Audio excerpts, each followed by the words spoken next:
Dieu est bon. Comment ça va ce matin? Dans votre être intérieur, ça va? À l'intérieur, ça va bien? Alléluia. Ce matin, Dieu veut nous encourager par sa parole. Et le message que je vais vous apporter s'intitule « Ne perdez pas courage, Dieu est avec vous ». Ne perdez pas courage, Dieu est avec vous. Vous savez, Satan est l'ennemi de vos âmes. Parfois, on oublie qu'on a un ennemi. Parfois, on oublie qu'il y a quelqu'un qui va se démener 24 heures sur 24, 7 jours sur 7, tous les jours de votre vie, pour envoyer des mauvais esprits, pour envoyer des épreuves dans votre vie, avec un seul objectif. Ce n'est pas que vous soyez malade, son objectif. Ce n'est pas que vous soyez dépressif, son objectif. Son objectif n'est pas que vous ayez des problèmes d'argent. Non, son objectif à Satan est de vous éloigner de votre Père céleste, de vous faire perdre la foi en Jésus-Christ. C'est ce qu'il veut. Et oui, il envoie des maladies. Oui, il envoie des traits enflammés, des problèmes financiers, des problèmes de couple, des problèmes dans vos relations avec les autres, des problèmes familiaux, des problèmes de santé. Oui, il envoie des flèches. Mais ce n'est pas sa finalité. Sa finalité, c'est que vous perdez la foi en Jésus. C'est que vous lâchez les bras. Et aujourd'hui, la plus grande église du monde n'est pas l'église du pasteur David Yonggi-cho en Corée, qui a plus de 800 000 membres. La plus grande église, c'est l'église des blessés. L'église de ceux qui ont arrêté d'aller à l'église. L'église de ceux qui ont une foi affaiblie, qui sont découragés. L'église de tous ceux qui ont cru un jour et qui aujourd'hui doutent au fond d'eux et qui sont accablés, désespérés. Et leur situation est pire que la première. Ils sont nombreux partout dans le monde, parce qu'ils ont arrêté de croire. Ils ont arrêté de se battre. Ils ont arrêté de mener le bon combat de la foi. L'apôtre Paul a dit, j'ai achevé la course. J'ai combattu le bon combat de la foi et maintenant la couronne de justice m'est réservée. Frères et sœurs, ce matin, Dieu vous encourage et il veut vous dire, persévère, prends courage, fortifie-toi, continue à avancer en dépit de toutes les tempêtes que tu peux traverser. En dépit de toutes les épreuves qui peuvent s'abattre sur toi, sur les bien-aimés que tu aimes autour de toi, ne regarde pas tout cela, mais continue à avancer.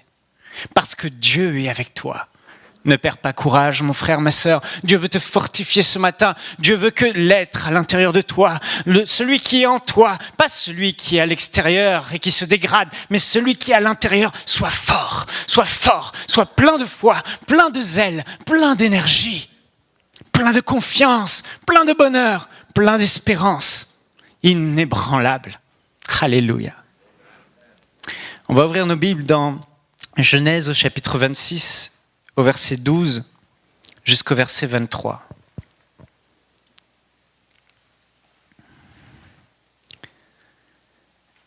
La Bible est remplie d'exemples de personnes ordinaires.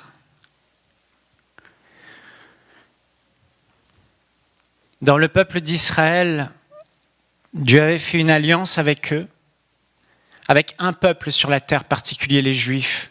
Et il a dit, je serai votre Dieu.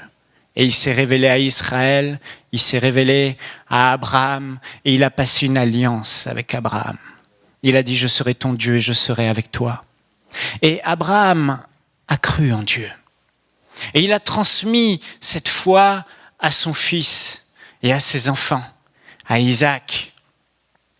Et ici, on voit qu'Isaac marchait avec Dieu et que Dieu bénissait Isaac. Isaac prospérait dans ses entreprises. Isaac avait foi en Dieu. Isaac croyait en Dieu. Et voici ce qui est dit au verset 12. Isaac sema dans ce pays, il habitait chez les Philistins, et il recueillit cette année le centuple, car l'Éternel le bénit. Cet homme devint riche Et il alla s'enrichissant de plus en plus jusqu'à ce qu'il devint fort riche. Il avait des troupeaux de menu bétail et des troupeaux de gros bétail, et un grand nombre de serviteurs. Aussi, les Philistins lui portèrent envie. Tous les puits qu'avaient creusés les serviteurs de son père du temps d'Abraham, son père, les Philistins les comblèrent et les remplirent de poussière. Donc ici, on voit qu'Isaac, Dieu le bénit. Il est béni, il marche dans la bénédiction, il a plein de troupeaux. Et vous savez, c'était une période de sécheresse, il n'y avait pas beaucoup d'eau et les puits étaient très importants. Et Abraham avait laissé à son fils Isaac un héritage, il lui avait laissé des puits. Les Philistins étaient jaloux, ils comblèrent les puits et les remplirent de poussière. Et Abimelech, le roi, c'est le roi des Philistins, dit à Isaac, « Va-t'en de chez nous, car tu es beaucoup plus puissant que nous. » Isaac partit de là et campa dans la vallée de Guérar, où il s'établit. Isaac creusa de nouveau des puits d'eau qu'on avait creusés du temps d'Abraham, son père, et qu'avaient comblés les Philistins après la mort d'Abraham, et il leur donna les mêmes noms que son père leur avait donnés. Les serviteurs d'Isaac creusèrent encore dans la vallée, et ils y trouvèrent un puits d'eau vive. Les bergers de Guérar querellèrent les bergers d'Isaac, sont des Philistins aussi, en disant « L'eau est à nous ». Et il donna au puits le nom d'Essek, parce qu'il s'était disputé avec lui. Ses serviteurs creusèrent un autre puits, au sujet duquel on chercha aussi une querelle, et il l'appela Sitna. Il se transporta de là et creusa un autre puits, pour lequel on ne chercha pas querelle. Et il l'appela Rehoboth, car, dit-il, l'Éternel nous a maintenant mis au large et nous prospérons dans le pays. Au verset 23, il est dit, il remonta de là à Beer-Sheba. L'Éternel lui apparut dans la nuit et dit, je suis le Dieu d'Abraham, ton père, ne crains point, car je suis avec toi, je te bénirai et je multiplierai ta postérité à cause d'Abraham, mon serviteur. Il bâtit là un autel, invoqua le nom de l'Éternel et y dressa sa tente. Et les serviteurs d'Isaac y creusèrent un puits. Isaac avait un héritage de son père Abraham. Isaac avait des puits à sa disposition et les Philistins étaient jaloux. Ils remplirent ces puits, ils fermèrent ces puits et Isaac a perdu son héritage. Isaac s'est retrouvé sans puits. Et vous savez, à l'époque, faire un puits, c'était quelque chose de très difficile. Déjà, on ne savait pas où il y avait de l'eau. On ne savait pas si on allait trouver de l'eau. Et il fallait travailler longtemps. Pas 2 jours, pas 3 jours pour faire un puits. Il fallait travailler longtemps pour faire un puits. Et investir beaucoup de ses serviteurs pour creuser un puits. C'était une tâche lourde. Une tâche qui se comptait sur plusieurs mois. Une tâche qui était difficile. Et là, Isaac perd son héritage. Il aurait pu baisser les bras et se décourager. Mais Isaac était un homme qui marchait avec Dieu, un homme qui faisait confiance à Dieu, un homme plein de courage à cause de sa foi en Dieu et de l'espérance qu'il mettait en son Dieu. Isaac n'a pas baissé les bras. Il est parti dans un autre territoire, toujours, et là, il a retrouvé des vieux puits, et il a creusé dans ces vieux puits, cherchant de l'eau. Et il n'a pas trouvé d'eau après avoir creusé. Et là, Satan aurait pu l'accuser. Tu vois, Dieu n'est pas avec toi. C'est un échec. Tu n'as pas eu la bénédiction que tu cherchais. Tu travailles et tu creuses depuis longtemps. Mais regarde, Dieu n'est pas avec toi. Et j'ai envie de vous dire ce matin, ne vous découragez pas. Soyez comme Isaac. Prenez courage. Satan est un menteur. Dieu vous dit, Satan est un menteur. Isaac n'était pas un homme qui se laissait décourager. Isaac s'est fortifié, il a repris courage et il est allé à un autre endroit. Et là, il creuse encore pendant longtemps pour finalement trouver de l'eau dans un puits. Et là, de nouveau, des Philistins arrivent et disent « Ce puits est à nous, cette eau est à nous ». Isaac aurait pu baisser les bras, il aurait pu abandonner. Il aurait pu être désespéré et pleurer et crier et se lamenter et se tourner contre Dieu et dire « Dieu n'est pas avec moi ». La Bible ne dit pas que Dieu lui a parlé à ce moment-là. Mais Isaac était un homme qui était un homme plein de courage et de hardiesse. Isaac a pris courage. Il a laissé ce puits aux Philistins et il est allé à un autre endroit. Et il a creusé encore. Il a creusé et il a retrouvé encore de l'eau. Et là, Satan a encore parlé aux Philistins. Et il est venu dans la vie d'Isaac, auprès du puits. Et il lui a encore fait querelle. Et ils ont encore dit, ce puits est à nous. Et Isaac encore a perdu son puits. Mais il s'est relevé. Il s'est fortifié. Il est reparti à un autre endroit. Et il a continué à creuser. Et là, il a trouvé de l'eau.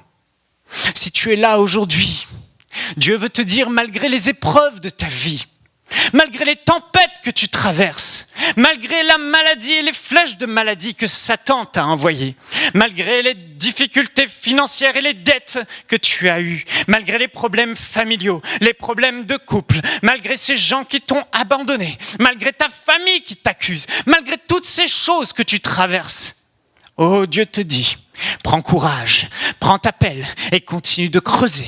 Et si tu es là aujourd'hui, c'est parce que tu continues de creuser. Tu continues de creuser et tu t'attaches à Dieu. Et Dieu te dit, tu vas finir par trouver de l'eau. Amen. Alléluia. Alléluia. Frères et sœurs, la Bible est jonchée d'exemples, comme Isaac. On voit David, le roi David face à Goliath. Les gens tremblaient devant David, mais David était un homme courageux, c'était un battant, un guerrier, parce qu'il avait confiance en Dieu. Et David est arrivé devant ce Philistin, il lui a dit, tu viens face à moi avec ta lance, ton javelot, ton épée, mais moi, je viens devant toi au nom de l'Éternel, le Dieu des armées, et toute la terre saura que le Dieu d'Israël est vivant et qu'il est un grand Dieu. Oh, c'était cette trempe d'hommes. Vous savez, ces hommes étaient courageux parce qu'ils avaient foi en Dieu. Et Satan veut que tu perdes ta foi en Dieu. Isaac, regardez bien sa vie.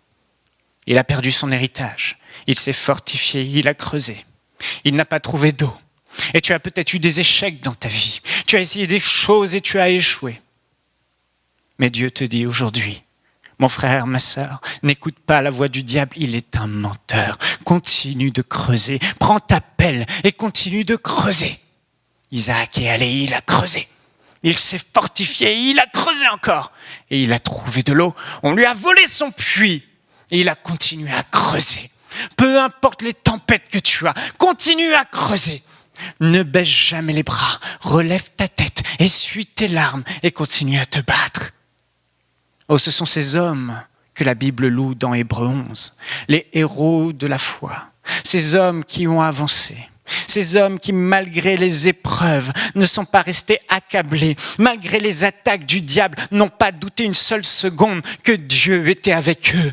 Et peut-être aujourd'hui, malgré tout à cause de tout ce que tu vis, tu doutes de la présence de Dieu dans ta vie, tu doutes de l'amour et de la bonté de Dieu pour toi. Mais j'aimerais te dire, Satan est un menteur, n'écoute pas sa voix, relève ta tête et continue à avancer, continue à creuser. Ta bénédiction vient, ta promotion vient, ta délivrance vient, ta guérison vient. Ma sœur, mon frère, ce matin, fortifie-toi en dépit de ce que tu vois, en dépit de ce que tu traverses. Isaac aurait dû, dans le naturel, abandonner. Mais Isaac a fait confiance en Dieu. Rien ne laissait croire que Dieu était avec lui. Et pourtant, la Bible nous dit au verset 23, après qu'il ait creusé 2 puits où il a trouvé de l'eau, l'Éternel lui a apparu dans la nuit et dit, je suis le Dieu d'Abraham, ton père, ne crains point, car je suis avec toi. Je te bénirai et je multiplierai ta postérité. Remarquez que Dieu ne s'est pas révélé à Isaac avant l'épreuve. Pendant l'épreuve, Dieu faisait silence. Et Satan vient. Non, il n'est pas avec toi. Et Satan vient, dit, tu n'y arriveras pas. Et Satan vient et dit, il n'y a plus d'espoir. Mais Isaac a pris courage. Isaac s'est fortifié en Dieu, fortifié par la foi, il a pris courage et il a continué à travailler. Et après, Dieu lui a dit, tu vois, je suis avec toi. Alléluia. Frères et sœurs, nous ne devons jamais perdre courage. En faisant confiance à Dieu, dans Deutéronome, chapitre 31, verset 6, il est écrit « Fortifiez-vous et ayez du courage. Ne criez point et ne soyez point effrayés devant eux, car l'Éternel, ton Dieu, marchera lui-même avec toi. Il ne te délaissera pas. Il ne t'abandonnera pas. » Leur courage venait de leur confiance en Dieu. Le courage que tu auras d'affronter les épreuves de la vie, le courage que tu auras de continuer dans ta marche, dans ta relation avec Dieu, te viendra uniquement de la foi. Parce que tu as la ferme assurance que ton Dieu est avec toi, qu'il ne t'abandonnera pas et que c'est lui qui aura le dernier mot sur ta vie. Satan n'a pas gagné. Satan a peut-être gagné quelques batailles dans ta vie, mais il n'a pas gagné la guerre dans ta vie. Tu vas la remporter, mais Dieu te dit, redresse ta tête, fortifie-toi, prends courage, bats-toi, refuse la défaite, refuse de te lamenter, refuse ce statu quo, refuse de pleurer, sèche tes larmes, relève-toi et bats-toi, avance, travaille dur avec le Seigneur et le Seigneur est avec toi. Alléluia. Est-ce que vous le croyez? Est-ce que vous le croyez? Quelqu'un peut acclamer le Seigneur? Alléluia. Il est avec nous. Oui, Seigneur, tu es avec moi. En dépit de ce que je vois, en dépit de ce que mes oreilles disent, en dépit de ce que mon compte bancaire et mon banquier me dit, en dépit de ce que l'état de mes finances me disent, en dépit de ce que les symptômes de mon corps me disent, je refuse cela, je refuse, je ne fais pas partie de cette trempe de personnes qui se lamentent. Non, non, non, non, non, je suis fortifié par la foi, je prends courage. Écoute-moi bien, Satan, écoute-moi bien, Satan. Oh non, Satan, tu n'as pas gagné. Regarde, je suis à l'église. Regarde, je lis ma Bible. Regarde, je prie. Regarde, j'avance. Isaac n'avait pas de pasteur pour l'encourager. Isaac n'avait pas de Bible pour l'encourager. Isaac n'avait pas le Saint-Esprit en lui pour conserver la paix et la joie, mais il avait cette foi en Dieu. C'est cette foi qui va te garder, cette foi qui va te faire. Et parfois, je vous assure, dans les moments difficiles, vous savez ce qu'il faut faire? Il ne faut pas prendre le téléphone et appeler le pasteur et appeler les gens et appeler les autres et dire que c'est difficile. Dans les moments difficiles, ce que Dieu veut que vous fassiez, c'est que vous relevez la tête, vous levez les yeux vers le ciel et vous dites « Père, dans le nom de Jésus, me voici ». Et tout à coup, la paix surnaturelle de Dieu garde vos corps en Jésus-Christ. Tout d'un coup, une force en vous naît et vous continuez à avancer, vous continuez à vous battre et tout le monde croit que vous êtes en train de déprimer. Tout le monde croit qu'à votre place, il serait anéanti. Mais vous restez debout à l'intérieur. Peu importe l'état de votre corps, peu importe l'état de vos finances, peu importe ce que vous vivez. C'est facile de dire aujourd'hui, quand on est en bonne santé, c'est facile de dire « Oui, je suis en bonne santé parce que Dieu me garde. Je suis en bonne santé parce que Dieu me protège et je marche dans la bénédiction. » C'est facile. Mais viendra un jour où Satan va commencer à venir et à toucher à vos enfants. Viendra un jour où Satan viendra et commencera à toucher à votre conjoint. Viendra un jour où Satan viendra et commencera à toucher aux gens que vous aimez. Viendra un jour où Satan va faire en sorte que vous vous retrouverez seul. Mais là, nous avons quelque chose que le monde n'a pas, frères et sœurs. Nous avons un Dieu merveilleux avec nous. Et quand bien même nous serons attaqués par le diable de toutes parts, nous avons en nous la capacité, nous avons en nous la force que les païens n'ont pas de se relever.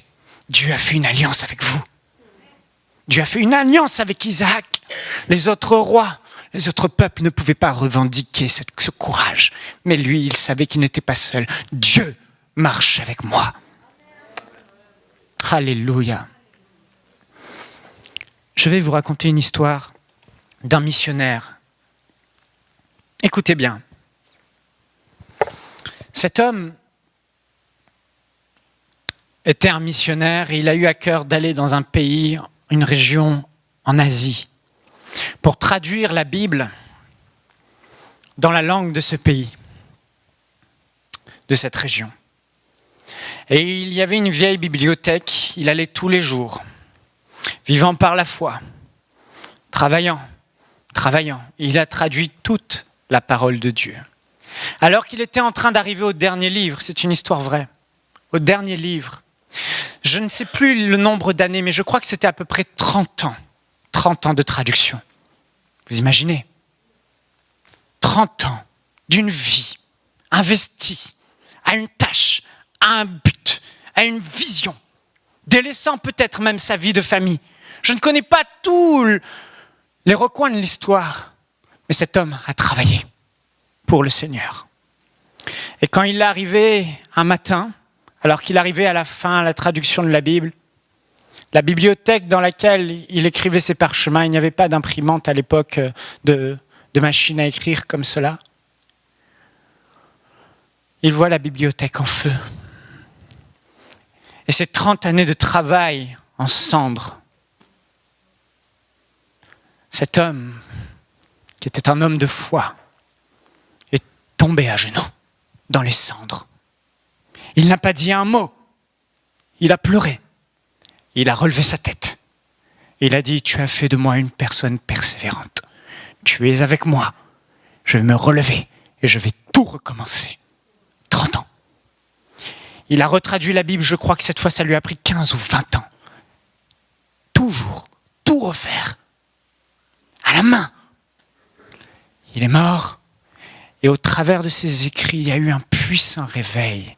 Et beaucoup de grandes foules se sont converties à cause des écrits de cet homme. La promesse que Dieu lui a faite s'est accomplie.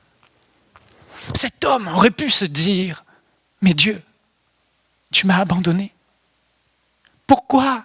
Je n'étais pas dans ta volonté. Pourquoi as-tu permis ça ?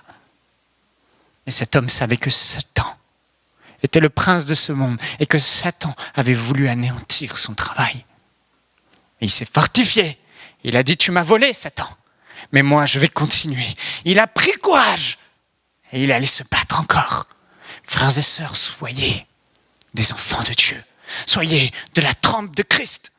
Soyez de cette trempe de personnes qui se lèvent avec courage, avec zèle, pour mener le bon combat de la foi et faire taire la bouche du diable. Alléluia. Combien les pasteurs des églises seraient heureux, épanouis, si les membres de l'église étaient des personnes qui savaient relever eux-mêmes leur tête, qui savaient eux-mêmes se fortifier dans la parole de Dieu. Mon frère, ma sœur, ce n'est pas grave si tu as vacillé quelque peu. Mais là, c'est le temps maintenant de relever ta tête. C'est le temps de prendre courage. Si ces gens qui étaient sous l'ancienne alliance, dans le peuple d'Israël, avaient une alliance avec Dieu, à combien plus forte raison nous avons une meilleure alliance avec Dieu ? À combien plus forte raison Dieu est encore plus avec nous qu'il est avec eux ? À combien plus forte raison nous avons la parole de Dieu ?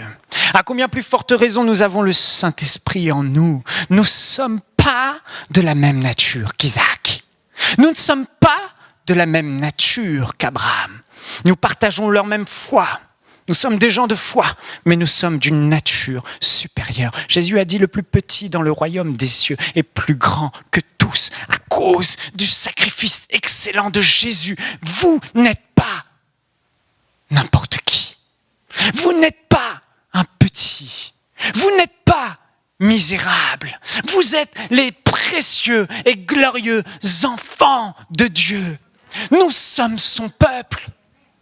Nous sommes le peuple qui s'est acquis au prix d'un grand sacrifice, celui de Jésus, son Fils, qui est mort à la croix et qui a payé le prix pour que nous relevions la tête.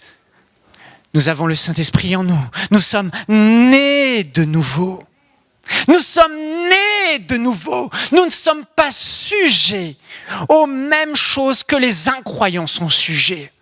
Nous ne sommes pas sujets à la dépression. Nous ne sommes pas sujets à la défaite. Nous ne sommes pas sujets au fait d'être accablés et anéantis. Nous sommes plus que vainqueurs. Nous sommes des plus que vainqueurs.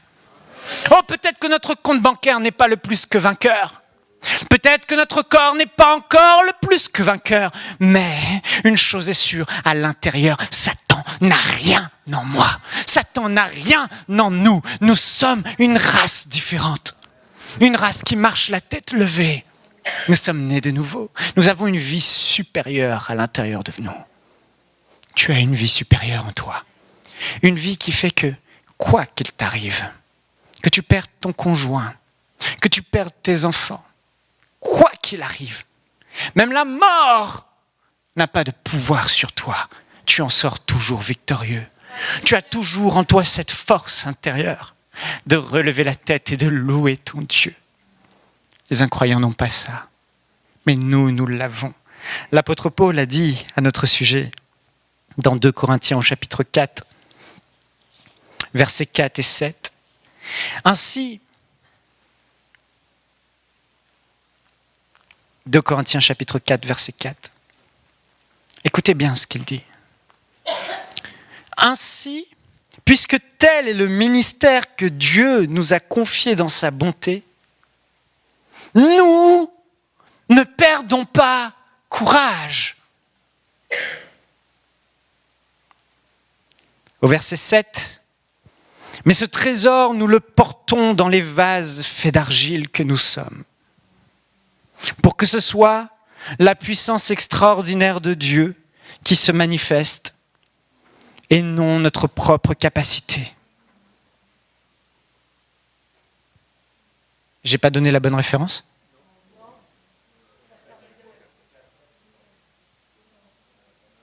« 2 Corinthiens 4, 7, ok. Pour que ce soit la puissance extraordinaire de Dieu qui se manifeste et non notre capacité. Ainsi, nous sommes accablés par toutes sortes de détresse et cependant jamais écrasés. Nous sommes désemparés, mais non désespérés. Persécutés, mais non abandonnés. Terrassés, mais non pas anéantis. Frères et sœurs, nous faisons partie de ce type de personnes. Satan peut venir, tenter de nous écraser, mais il nous accable simplement. Nous ne sommes jamais écrasés. Il nous attaque et nous sommes peut-être désemparés, mais nous ne sommes pas désespérés. Il nous persécute peut-être, mais nous ne sommes pas abandonnés. Il vous terrasse peut-être, mais il ne vous anéantit jamais. Nous sommes nés de nouveau. Nous sommes un nouveau type d'homme. Vous êtes un nouveau type de femme, inébranlable. L'apôtre Pierre dira dans 1 Pierre, ce n'est pas la peine d'y aller, au verset 8 et 9, « Soyez sobres, veillez, votre adversaire le diable rôde comme un lion rugissant, cherchant qui le dévorera. Résistez-lui avec une foi ferme, sachant que les mêmes souffrances sont imposées à vos frères dans le monde. Écoutez bien, le Dieu de toute grâce, qui vous a appelé en Jésus-Christ à sa gloire éternelle, après que vous ayez souffert un peu de temps, vous perfectionnera lui-même, vous affermira, vous fortifiera, vous rendra inébranlable. » Parfois, on se demande pourquoi. Je crie la parole de Dieu. Je tousse la parole de Dieu. Je jeûne, je prie. Je confesse. Mais je suis toujours dans la même situation. Le silence de Dieu est parfois désemparant. Mais je ne suis pas pour autant désespéré, parce que même si je ne comprends pas ce qu'il se passe, même si je ne comprends pas pourquoi au sein de ma détresse, au sein de ce que Satan envoie, au sein de la tempête, je n'ai pas tout de suite la délivrance. Je fais ce que mon Dieu fait. Il me dit, je prends courage et j'avance. Je persévère. Je résiste au diable d'une foi ferme. Et la Bible dit que Dieu me perfectionne. Mon être intérieur se fortifie et va de gloire en gloire et je deviens inébranlable. La Bible dit que Dieu rend mon visage semblable à un caillou. Un jour, il y a un frère qui était dans le besoin Je lui ai envoyé une exhortation par Facebook et j'ai dit « Le Seigneur rend ton visage semblable à un couillon ». J'avais mal tapé avec la correction orthographique. Mais Dieu rend votre visage semblable à un caillou.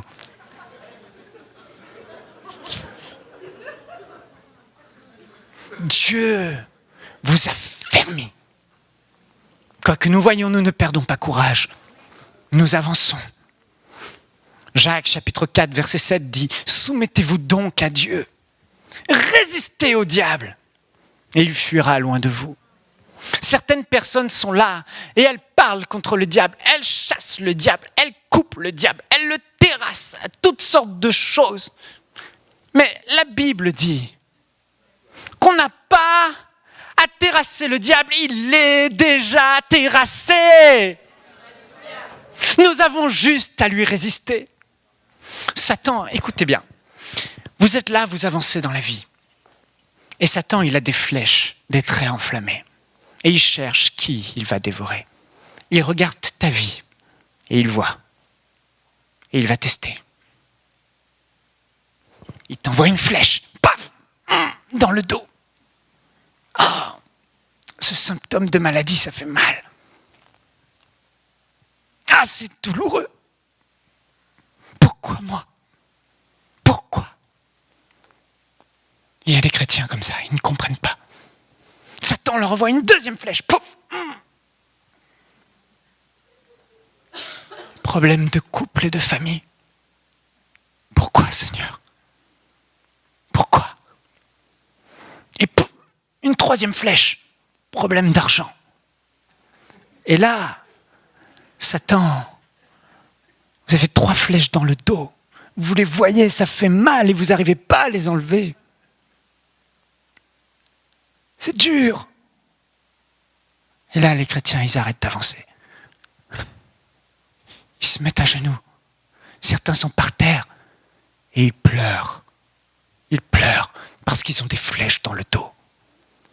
J'aimerais vous dire que même les grands hommes de Dieu, même Jésus, même les apôtres, même Paul, quand il le dit, il avait une tonne de flèches dans le dos.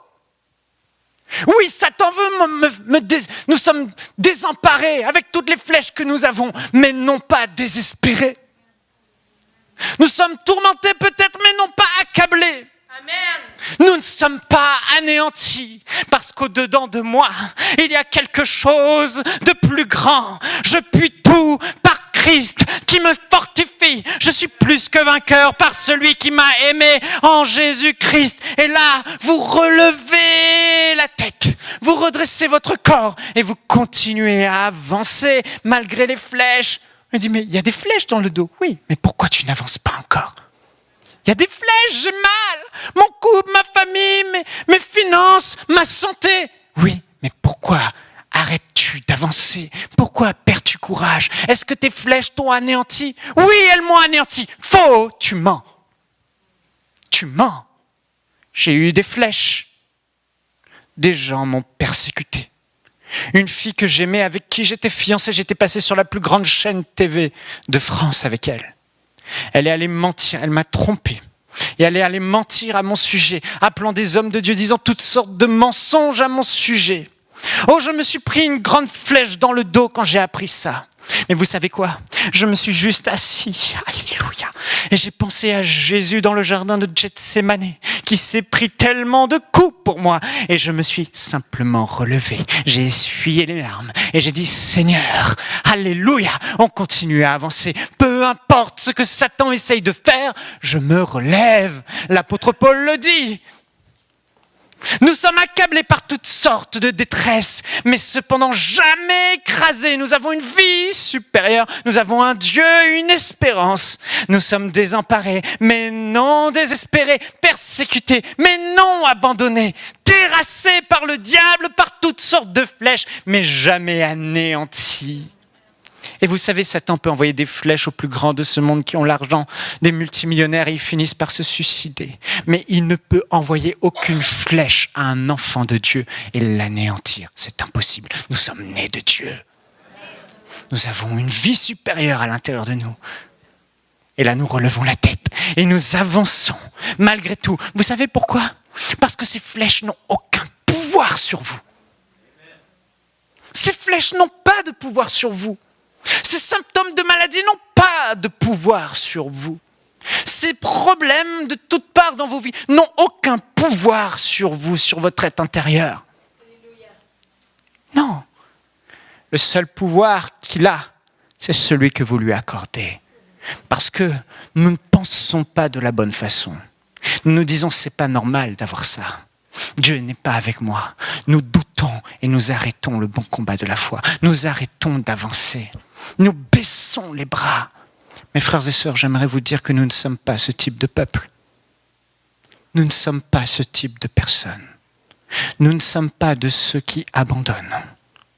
Nous ne sommes pas de ceux qui nous relâchons. Nous sommes des plus que vainqueurs.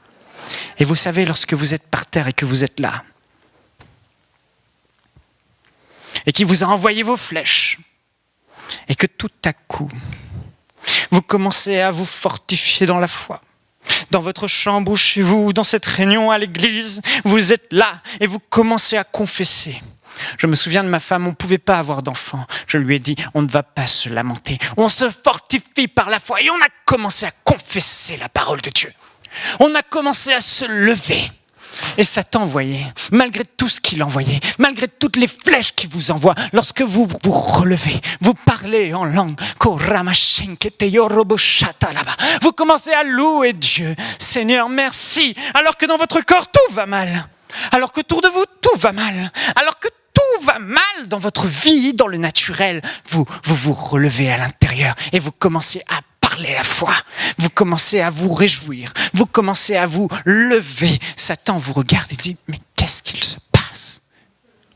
Je ne peux rien faire contre lui. Mais nous, on fait partie de ceux qui résistent à Satan. Il n'a aucun pouvoir sur nous. La Bible dit dans Colossiens au chapitre 2, au verset 13 à 15, il dit « Jésus-Christ nous avons été rendus à la vie avec Christ. Il a effacé l'acte dont les ordonnances nous condamnaient, qui subsistait contre nous. Il l'a détruit en le clouant à la croix. Il a pardonné nos péchés. » Et la Bible dit au verset 15, il a dépouillé les dominations et les autorités. La traduction Summer dit « Il a désarmé toute autorité et tout pouvoir et il les a livrés publiquement en spectacle en triomphant d'elle par la croix. » Ça veut dire quoi ? Ça veut dire que quelle que soit que la tempête que Satan vous envoie, elle n'a point d'effet sur vous. Elle ne peut pas vous laisser par terre. Vous avez en vous cette force supérieure. Vous avez en vous cet espoir en Dieu. Vous avez en vous la foi suffisante pour maintenant, quoi que vous traversez, relever la tête. Non, Michael, je ne peux pas. Si, tu peux. Il suffit de la lever maintenant.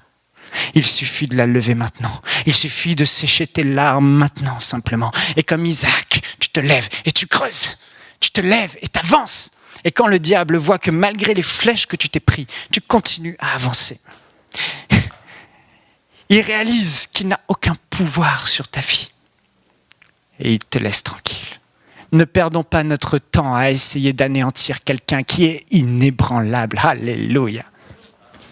Ne perdons pas notre temps à essayer d'anéantir quelqu'un qui est inébranlable, qui ne marche pas selon la vue, mais qui marche par la foi. Est-ce que vous croyez ce que je dis aujourd'hui ? Est-ce que vous croyez qu'aucune flèche du diable ne peut vous anéantir ? Est-ce que vous croyez que même s'il vous reste même pas juste un bras, comme ce frère Nick, qui n'a ni jambes, ni bras, juste un petit bout, comme il l'appelle, une aile de poulet au bout du pied, et qui n'a pas de jambes ni bras, mais qui gagne des millions d'âmes à Christ, qui a le sourire sur son visage, parce qu'il est devenu inébranlable dans la foi. Il ne demande pas à Dieu forcément de lui donner des jambes et des bras. Non, tel que je suis, peu importe, j'avance et je fais la guerre à Satan. Ce que tu m'as volé, Dieu va me le rendre et il aura le dernier mot sur ma vie dans le nom de Jésus. Nous avons le nom de Jésus. Alléluia.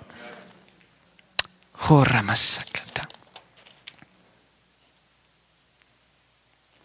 Vous savez, dans la Bible, on a cette histoire de Jésus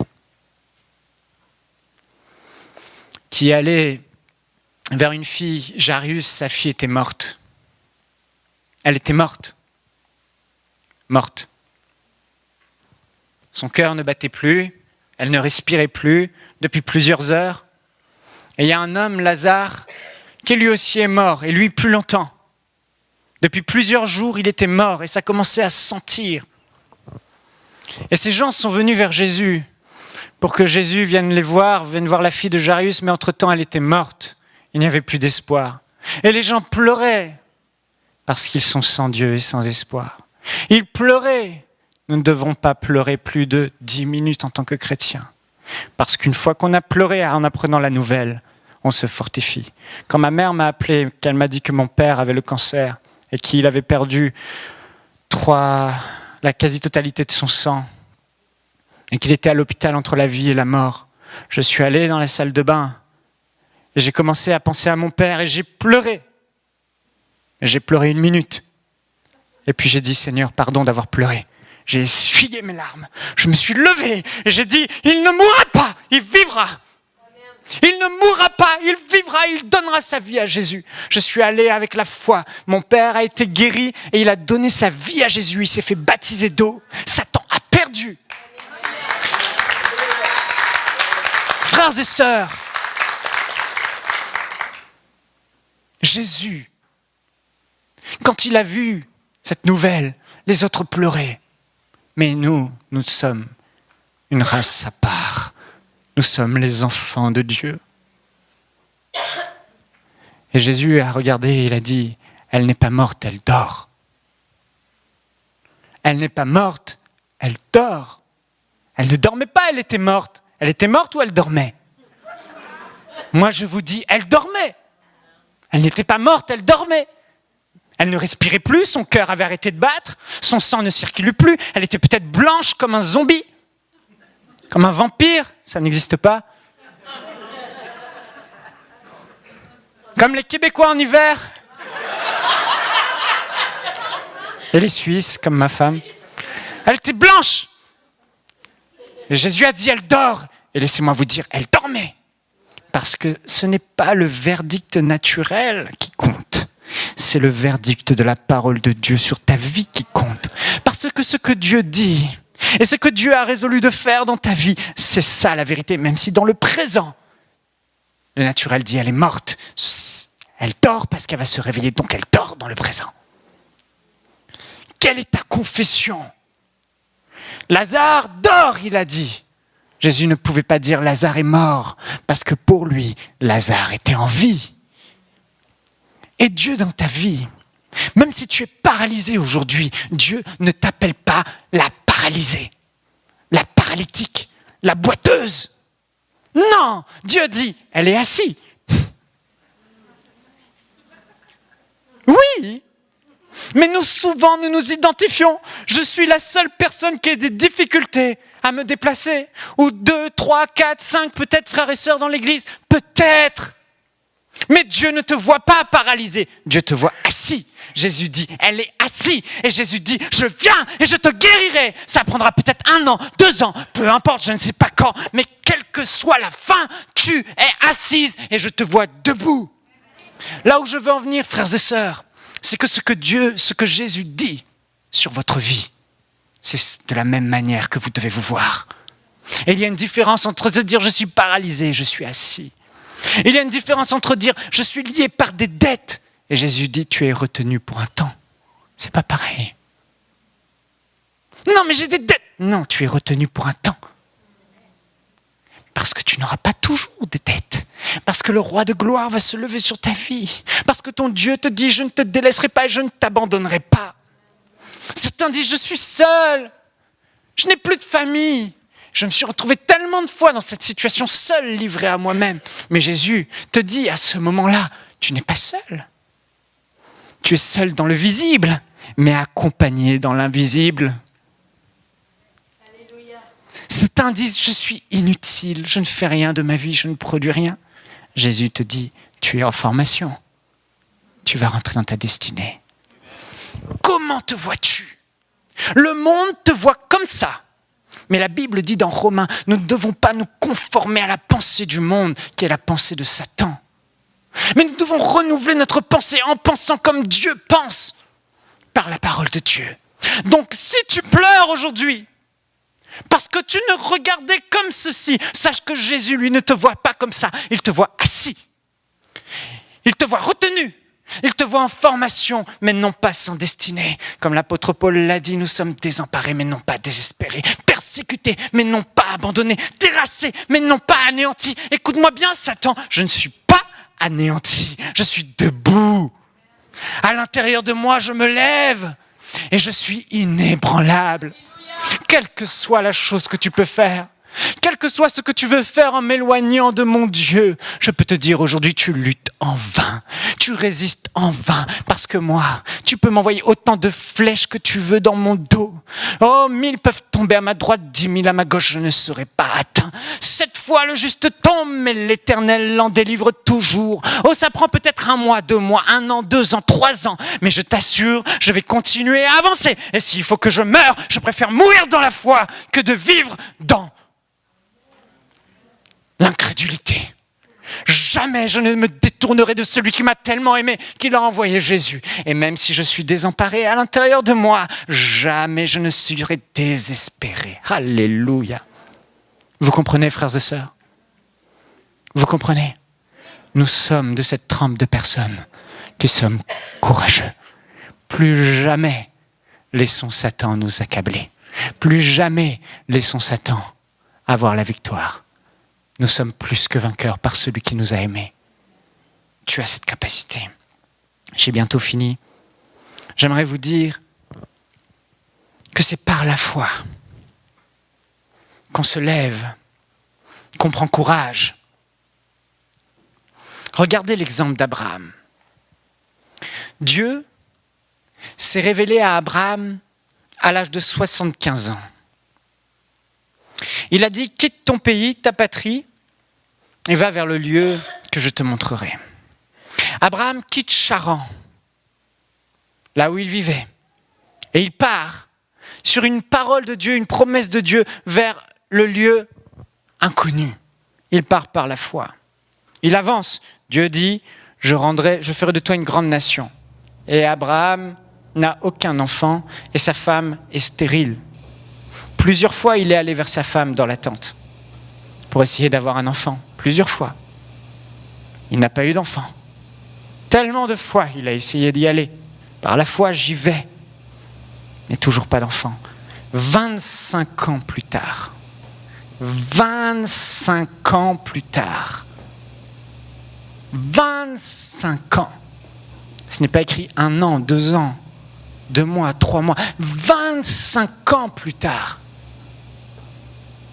Isaac, l'enfant de la promesse naît. Imaginez! Que nous dit la Bible? Dans Romains au chapitre 4 et au verset 17. Dieu dit, je t'ai établi, Abraham, père d'un grand nombre de nations. Il est notre Père à tous, devant Dieu en qui il a cru, qui donne la vie aux morts et qui appelle à l'existence ce qui n'existe pas. Au verset 18, espérant, contre toute espérance, il crut et devint ainsi le père d'un grand nombre de nations. Selon qui avait été dit, telle sera ta descendance. Et sans faiblir dans la foi, il ne considéra pas son corps presque mourant, puisqu'il avait près de 100 ans et le sein maternel de Sarah déjà atteint par la mort, mais face à la promesse de Dieu, il ne douta pas par incrédulité, mais fortifié par la foi, il donna gloire à Dieu, pleinement convaincu de ceci, ce que Dieu a promis, il a aussi la puissance de l'accomplir. Dieu dit que Abraham est le père de la foi. Dieu lui fait une promesse et il va. 1 an, 2 ans, 3 ans, 4 ans, 5 ans. Sa femme commençait à lui parler. Ses serviteurs commençaient à lui parler. Certainement qu'on lui a dit, Dieu avait peut-être voulu ça, Dieu voulait peut-être que tu ailles vers ma servante Agar et que tu fasses un fils qui s'appelle Ismaël. Et Abraham a vacillé dans sa foi. Peut-être que tu as vacillé dans ta foi. Oui, peut-être que tu as eu des Ismaël. Mais ce n'est pas pour autant que Dieu dit que Abraham n'est pas le père de la foi. Il l'appelle le père de la foi. Parce que même s'il a eu des moments de faiblesse sur sa route, Abraham, il s'est toujours relevé. Et il a continué à avancer. Et au lieu de retourner à son ancienne vie, de là où il venait, il s'est fortifié. Il a continué à avancer vers la promesse de Dieu. Il a continué à croire en Dieu. Il s'est fortifié par la foi. La Bible dit qu'il avait plus de... Son corps était âgé et le corps de sa femme était atteint par la mort. Elle était totalement stérile. Il n'avait plus de désir. Sarah disait même, comment aurais-je encore des désirs? Mais Abraham s'est fortifié par la foi. Oh, il s'est fortifié. Je n'ai peut-être plus de désir. Je n'ai peut-être plus envie, je n'ai peut-être plus de force et elle non plus. Mais Dieu a dit, alors je ne regarde pas à ce que mon corps me dit. Et je vais vers ma femme encore une fois et je pose des actes de foi encore une fois. Et Isaac est né et la promesse s'est accomplie. La Bible nous appelle à marcher non par la vue, mais par la foi. Nous sommes des personnes qui ne regardons pas dans le naturel. Ne regarde pas, mon frère, ma sœur, à l'état de tes symptômes. Ne regarde pas, mon frère, ma sœur, à l'état de ton compte, à l'état de ta vie actuelle et à toutes ces flèches et ces tempêtes que Satan a envoyées. Mais regarde comme Abraham uniquement à la promesse de Dieu. Dieu a dit, et il a aussi la puissance de l'accomplir. Et j'avancerai par la foi. Et avance, et tu avances, et tu avances, et tu avances. Et quand le doute vient, quand tu commences à sentir le doute, tu te fortifies, tu te relèves, et fortifié par la foi, tu prends courage. Et comme Isaac, et comme Abraham, tu creuses, tu creuses, tu creuses. Et le miracle vient. La Bible dit dans Hébreux au chapitre 6, imitons ceux qui par la foi et la persévérance héritent des promesses. Alléluia.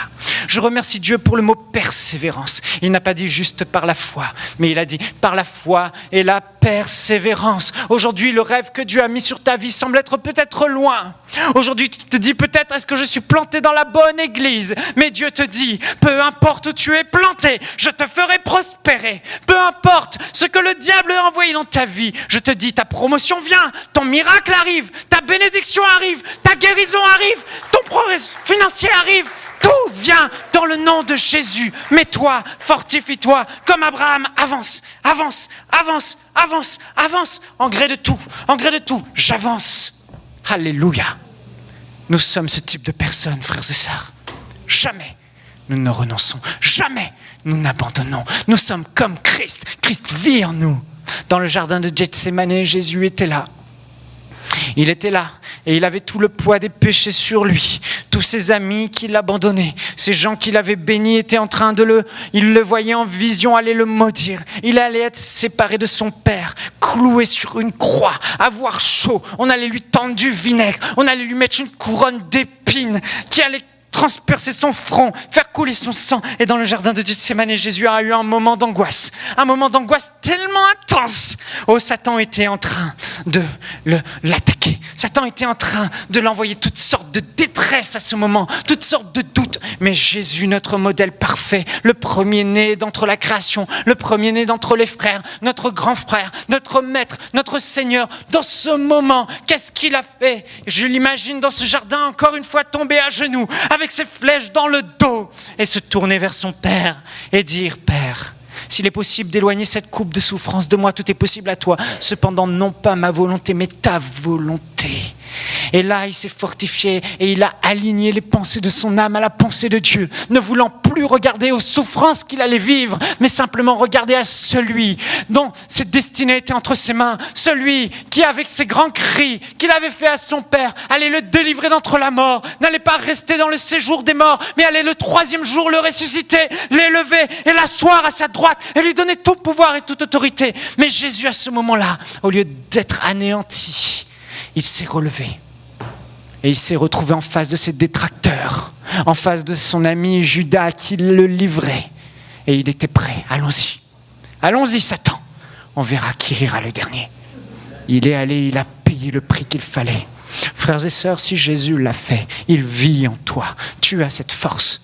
Cette force. Cette force. Peu importe qui est avec toi. Peu importe ce qu'on dit de toi, peu importe ce que Satan te fait penser de toi, tu n'es pas rien. Tu es Christ en toi.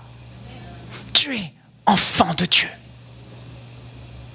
Alléluia.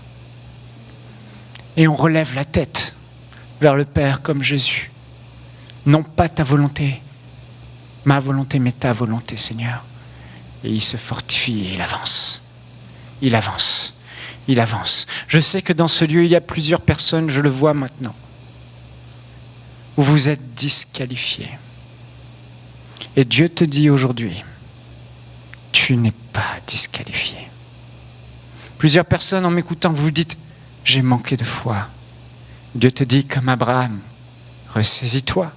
Comme Pierre qui m'a renié 3 fois, ressaisis-toi. De la même manière que j'ai pardonné à Pierre et je lui ai dit, relève-toi, serre-moi, paie mes brebis, aime-moi. Va de l'avant, Pierre. Peu importe, le passé est passé, va de l'avant. Prends courage, j'ai besoin de toi. Dieu te dit, prends courage, lève-toi, j'ai besoin de toi. Tu t'es disqualifié toi-même, mais moi, je ne t'ai pas disqualifié. Peu importe les erreurs que tu as commises, le passé est passé. Mon sang purifie, mon sang pardonne. Tout.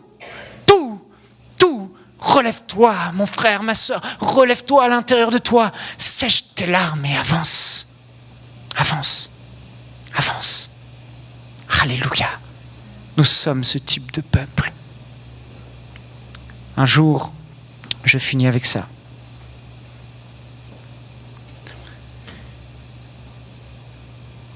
J'ai commis une erreur de discernement il y a bien des années. Ça m'a valu la pire humiliation de ma vie. Je n'ai pas péché. Je ne peux pas rentrer dans les détails. Ce n'était pas un péché. Mais c'est un mauvais choix que j'ai fait. J'ai entendu toutes sortes d'atrocités dire sur moi, tous les coins, dans des églises, des pasteurs, des mensonges. Quand la Bible dit que Satan est un menteur, Satan est véritablement un menteur. Il vous dit des choses mauvaises, mais il dit aussi des choses mauvaises aux autres à votre sujet. Mais ça fait de lui un menteur. Pour la première fois et la seule fois de ma vie, j'étais au plus bas du trou. Tout s'est fermé, toutes les portes, tout. J'étais humilié au plus haut point. Je suis allé dans ma chambre, j'ai pleuré comme un bébé. J'ai dit, Seigneur, je me suis trompé, j'ai eu tort. Et pendant plusieurs jours, j'ai fermé ma bouche. J'ai arrêté de parler à Dieu. J'ai arrêté de prier en langue. J'avais la capacité de me relever, mais je ne voulais pas. Et j'ai dit au Seigneur quelque chose que je regrette amèrement. Je lui ai dit, Seigneur, je ne prêcherai plus jamais l'évangile de toute ma vie. C'est fini. Le ministère et moi, c'est fini.